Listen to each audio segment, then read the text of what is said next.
Good afternoon, everyone. Welcome to another week at Boopington Farm. And this week I was planning to do this video on my roller skates because I haven't been very well for quite a long time. I still have very squishy cold. And I've just realised that I'm walking in mud, so I'm going to move out the way. I had come to a place today that allegedly had a cycle track that was supposed to be usable for roller skating outdoors. However, it did not work out as planned. So I'm walking because there's so many sticks everywhere that I was falling over, and was not a good look. My feet were very what's the word I'm looking for? My feet were vibrating a lot because the surface is terrible. There's only like a few places of decent skating surface, and I predominantly skate indoors and do roller derby training. So anyway, enough of the frivolity. This week at Boopington Farm is rejection, how it affects you in childhood, things that happen to you, experiences, and how those experiences translate into adult psychology, and how that psychology can set you up for danger because you think that dangerous things, dangerous people who reject you are safe people to be around, but they're not. They're not safe at all. There's a reason that you end up thinking that people who push you away are the people that you want to be around, but that is not a good or healthy thing to be. There are numerous reasons for why a person might do that. I've got a very large John Deere digger. I'm not sponsored by John Deere, but if you're out there and you'd like to sponsor me by giving me a little digger, then I would love that, because this queer girl absolutely loves diggers and machinery and gardening equipment. My wish. I wish. So when you are a child and you have parents or caregivers who are potentially damaged people themselves, that they are deeply unempathic, they are immature people, and their own emotional intelligence level is incredibly low because they have not grown up themselves, or because they also suffered from abusive parents or abusive systems, or they come from psychologically damaging backgrounds. So we're talking predominantly about parents and direct caregivers, people who are responsible for a child's welfare and ensuring the safeguarding of that child, so that your responsibilities are to teach your child about having healthy boundaries. You teach a child about having the ability to say no. So a really common thing is being forced to embrace, hug, or have a kiss from a relative who the child doesn't want to engage with and doesn't want to touch, and that child is forced to engage with the adult. Even if the child says no, the parents and the caregivers will say, give your relative a hug, or give your relative a kiss, or whatever it is. They say the digger's coming back now. It's going to be a bit loud for a moment. Now, just let it go past. He's got the zoomies because all he's doing is going up and down in his digger. He's not actually doing anything. I honestly don't think he's doing anything other than drive his digger around. Which, you know, he's got a John Deere, so why not? I'd quite like to do that. So when you have a parent that is rejecting a child, rejecting their wishes, rejecting their identity, not respecting them, not listening to them, and not paying any attention to them. This translates into being an adult, when being an adult and having healthy boundaries, understanding that you don't need external validation, that you don't need to seek other people's approval of you. You don't necessarily understand that you don't need to do that. It's really emotional because that used to be me.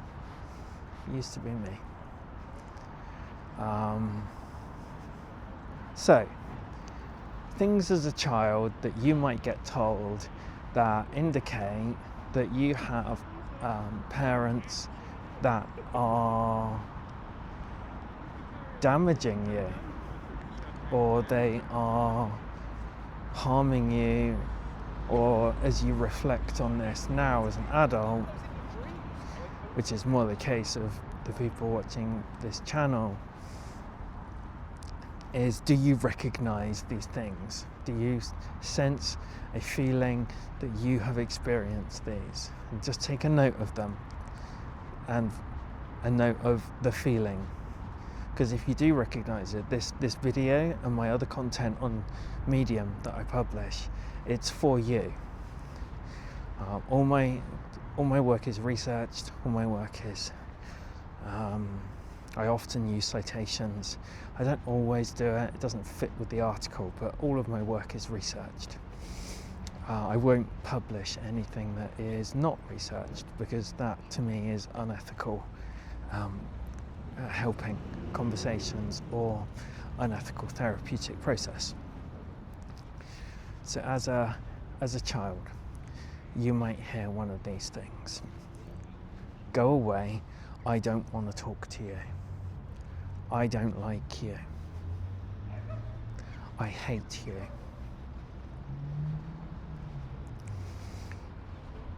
I never wanted a child. I don't want you.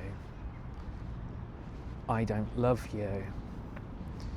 You make me angry. You make me hurt you. I don't care about you. Leave me alone. I don't want to speak to you.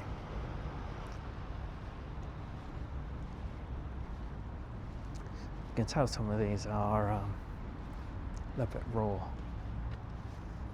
and very personal. The rejection and the psychology that children face, especially when they are in their formative years, is incredibly damaging. It is disgusting what some parents do to their children. There's no way to describe it in any other way.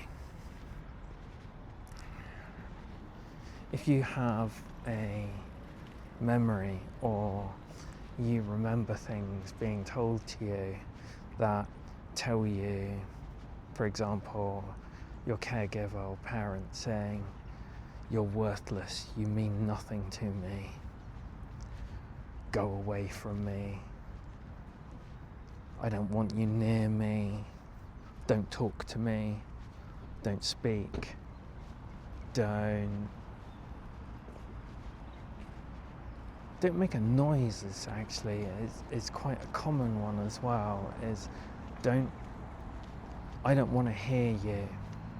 That is often heard in childhood experiences.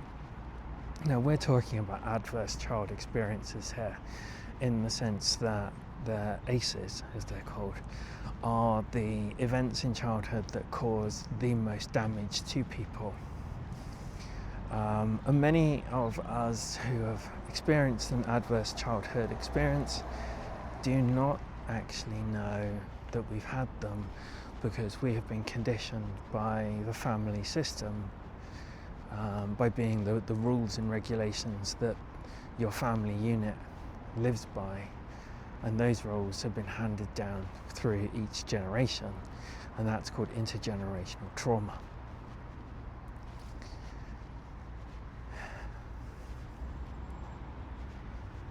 When children are told that they're not wanted, or to stop making a sound, they don't want, the caregiver says, "I don't want to hear you, I don't want to see you, I don't want to know you're there," the child will automatically blame themselves. And the reason for that is that as children, they're biologically hardwired to not see their caregiver as dangerous or as violent or as an abuser, because the child is biologically reliant upon the parent for care and nurture. This means that the child will internalize all of those experiences as if they are the problem itself. They will accept the parent's version of reality, that they are the problem, because they cannot simply see their caregiver as being the true problem, because they're biologically not allowed to. So when we have an adverse childhood experience, what happens is we actually believe that we're the problem. And when you have a parent that tells you, "Go away, I don't want to hear you, I don't want you near me, stop talking, nobody wants to hear you," or maybe one parent says to the other parent, "Ignore them, just ignore them, just leave them alone, don't even acknowledge the child," even though the child's begging for attention, begging for love, begging to understand why the parent doesn't want to give the child love, what they've done wrong. The child might beg the parent to say, "What did I do wrong? Why don't you love me? Why don't you care about me? Why don't you want me?" And the parent or caregiver might even be so cruel as to completely ignore the child, or say, "I don't want you." Sadly, that last one is what I experienced. I had parents who told me they didn't want me. This is partly because of my identity. I'm going to sit down for a minute. Partly because of my identity. Oh, it's a bit sunny. Sun's right in my face. Hello. It's quite nice, actually. When my parents were being deeply abusive, they told me they didn't want me, and it made me beg for more attention, because I wanted to know why they didn't why they didn't want me, why they didn't care about me, and why didn't they love me.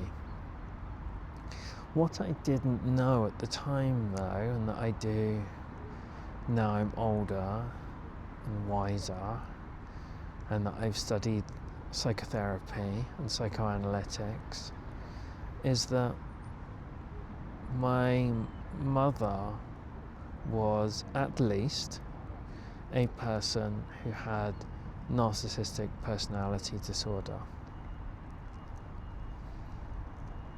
However, I think it gets worse because of what else I experienced as a child.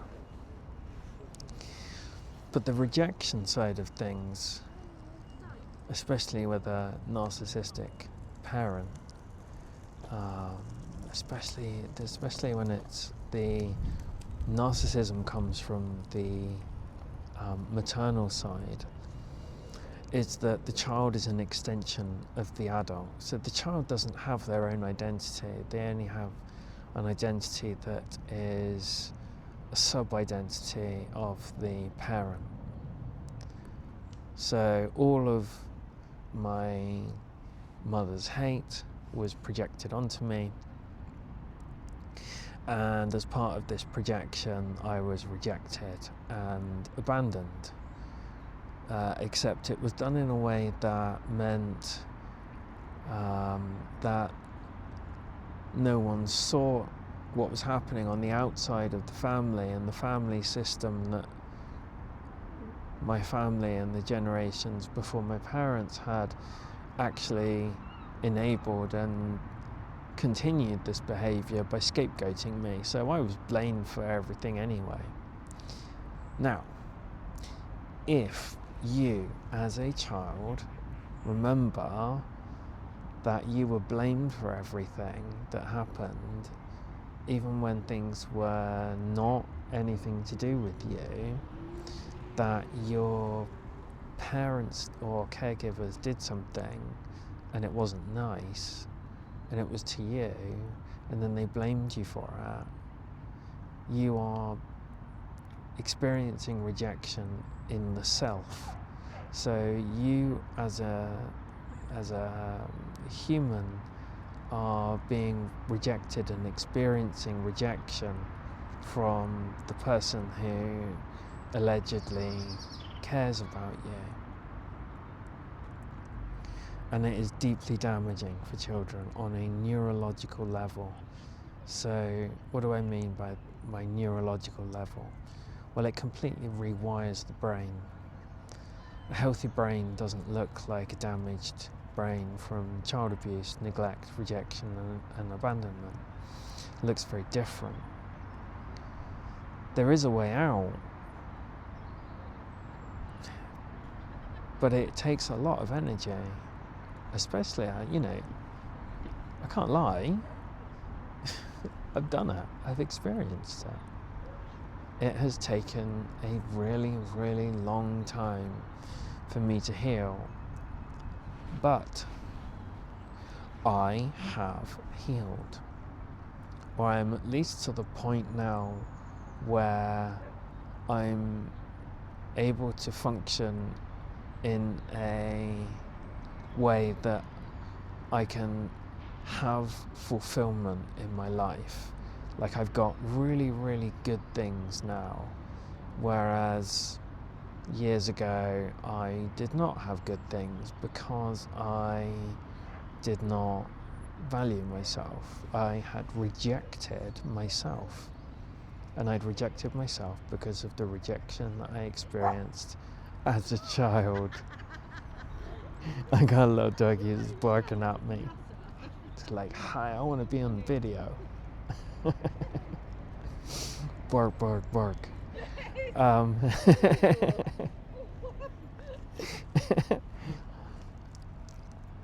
So interactions like that, I really enjoy them and I value them, and it's really nice.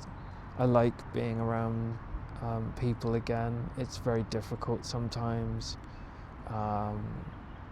especially if I'm experiencing something that takes me back in time. So rejection from the child to the adult perspective. So children, if they're told, you're not wanted, don't speak, I don't want to hear you, don't stop making a noise, sit still, sit down, stop moving, stop breathing, stop existing. You're not allowed to be queer, you're not allowed to be trans, you're not allowed to be this, which is, you can tell what I heard when I was a kid. You are not allowed to be anything, you're not a girl, you're not a girl, you can't be a girl. I was 4 years old, telling my parents, I'm a girl, and I'm also a boy. I am a girly boy girl thing. And my parents are both like, well, I can't say what they said, because that in itself is deeply traumatic. I was forbidden from being myself, which was again was a rejection of my identity and who I was. Got another happy doggy. Different forms of rejection, but they all cause the same outcome and damage. As an adult, I sought out people who would reject me, and I thought they were safe people to be around. I thought that people who I had to fight continually for their attention, and if I didn't fight for their attention, if I wasn't a good person, or you might have a tick where you say I'm not good enough and you repeat it over and over again. But have you ever asked yourself where that comes from?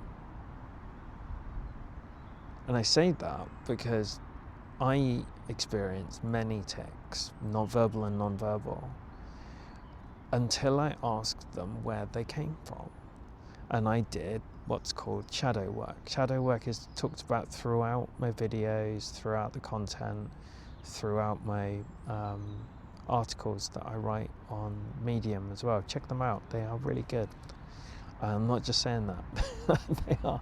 I've had therapists review them as well, and they really enjoy my work. So it's I'm proud of my work. I'm proud of what little me has grown into as big me now.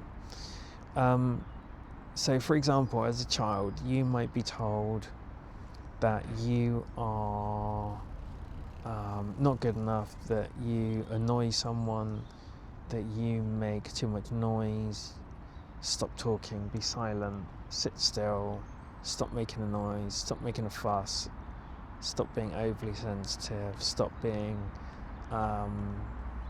too much.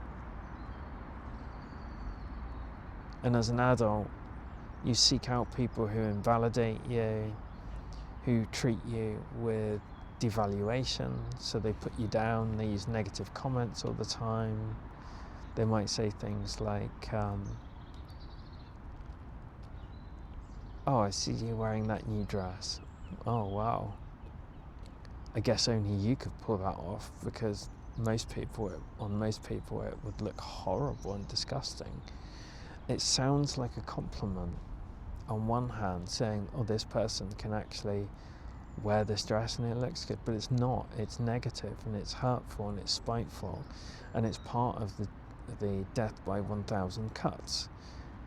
And the person keeps using these negative comments over and over again in using the process of negging and devaluation. It's designed to... Another doggy.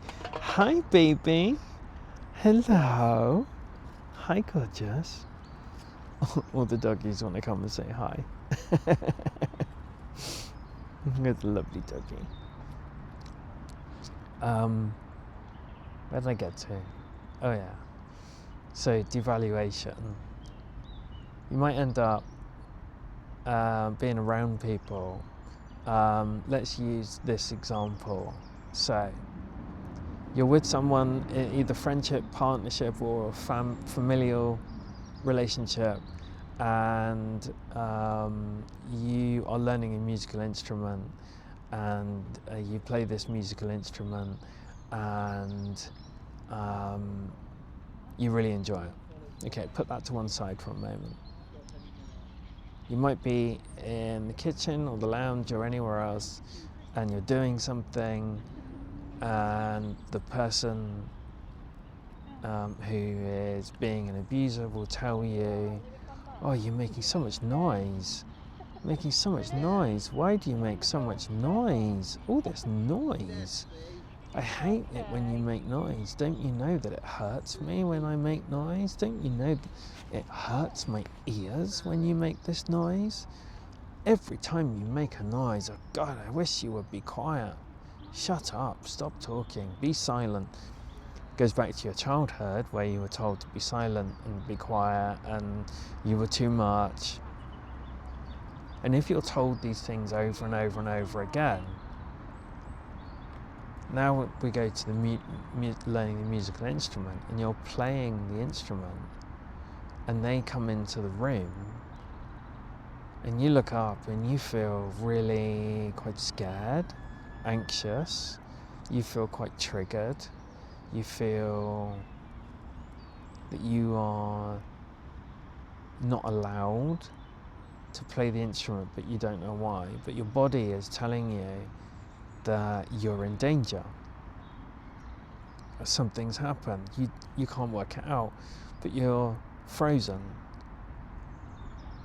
Your body is responding to the childhood memory of when you were told to be silent, and it is linking it to the memory of the person who has told you that you made too much noise, or the noise you make hurts their ears, and why aren't you nice to them by being silent? Now, the reason that you've got that person around you is either it's family, and it's a family system, a toxic family system, where all the children are told to be quiet, sit still, be silent, and they're dismissed and devalued. Or you've got narcissist or antagonist as a parent who just wants to hurt and harm the child and make them silent and do as they're told. And then, because of that, you've met someone who is equally controlling, coercive, and abusive in trying to silence you and take your voice away. But they sat in the room with you and they've said something like, "Oh, I like to listen to you play." But what they've done is, before this moment, is they've actually spent weeks and weeks and weeks telling you that you make too much noise, and that the noise you make hurts their ears, and you hurt them and you upset them, and it's your fault that they get upset about the noise you make. They are trying to make you responsible for their actions and reactions and abuse. It's gaslighting. They are taking their abuse and making you carry it as if it's yours to own, when they are an abuser and they don't deserve anything else apart from to be called out as to what they are, which is an abuser. But because of your childhood, you don't know this, because you've been taught as a child to sit still, be quiet, do as you're told, not make a noise, not make a sound, not upset people. So you make yourself small and you make yourself invisible. That's why a lot of kids who have had these experiences, when they're asked, if you had a superpower, what would it be? A lot of them will say they want to be invisible. Now, why would they want to be invisible? Because they don't want to be seen or heard. They want to disappear. I'm one of those statistics. I used to want invisibility as a superpower, and I never knew why until I started studying psychotherapy and looking at peer-reviewed papers and looking at research and understanding the trauma-informed psychotherapeutic process. Can't talk. Blah, blah, blah. I need to go in a minute as well. It's also getting dark and I need to go pick up a plant. Let's see what time it is. Yeah, 3:20. Okay. Parents who tell their children to be silent and who take away their voice are abusers. It is child abuse. They are hurting children on purpose because they have a choice. As an adult, they understand they have a choice. Other adults who abuse other people have a choice. Everybody has free will. You can choose, if you are triggered by something, to hurt someone or something, or not hurt someone and hurt something. Everybody has a choice. You do not need to harm another person, yet why do we have sociopathy and psychopathy when everybody has a choice? Well, abusers and abusive people, they refuse to look inwards at what caused their pain, and they don't want to face it. So instead of facing their pain, they blame and they scapegoat and they project, deflect, and use other defense mechanisms as described by Anna Freud and her father Sigmund Freud. Anna's work is much more wide scope. Sigmund Freud mentioned and talked about defense mechanisms, but Anna Freud did the real work.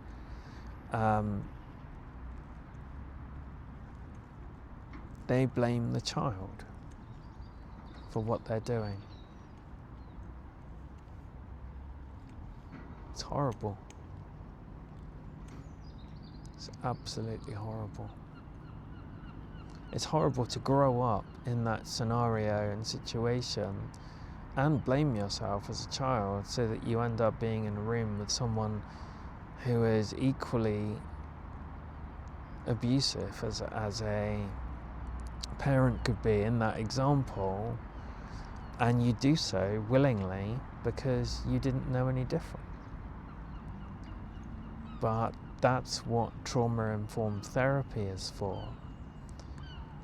The entire process that is predominantly an integrated therapeutic model, so it uses humanistic therapy, psychodynamics, and cognitive behavioural therapy, and it blends them together very carefully. So an integrated model should be able to, with a skilled practitioner, be able to cover all areas, managing symptoms, looking at root causes, childhood experiences, and also teaching you about unconditional positive regard, empathy, and congruency, being present, and how to be a best version of yourself. But you don't know that until you've been told by someone. And sometimes it takes a catastrophe to happen. Sometimes it takes a breakdown. Sometimes you collapse. Sometimes you face financial difficulties. Sometimes it could be redundancy triggers it, or it could just be that you wake up after starting therapy to learn about the therapeutic process and yourself, because you know there's something there, but you don't quite know what.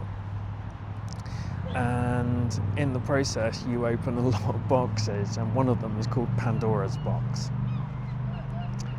And Pandora's box contains all of your darkness, all of your experiences, all of your life story that you have not faced, because that's what you call your shadow in the Jungian archetypes. So Carl Jung developed a number of archetypes of the human psyche. The shadow is one of them, and when you do shadow work, it means to use introspection and self-reflect. You self-reflect inwards to identify all of the dark spaces within you, and you work on them and you face them, and you instead of turning away from them, you say, okay, I have these things inside me, I have these thoughts and feelings, I don't know where they come from, I don't know where this self-hate or this self-loathing, or where I tell myself I'm not good enough, where it comes from, but I get really angry with myself about it, I don't like it, it triggers me. All parts of your shadow, and it all needs to be integrated. But you're not going to learn about integration in a safe environment unless you're in trauma-informed therapy. And you need a skilled therapist who is trained in humanistic, psychodynamic and cognitive behavioral therapy for the integrated model and modality approach, so that when you are in therapy and you're healing, that they keep you safe. Because if you go to some quack who is practicing unethically, and they just go in and smash their way through your brain and say, ha, I found all your childhood trauma, and right now I'm going to open the box. That is completely and utterly unethical, and it is going to harm you.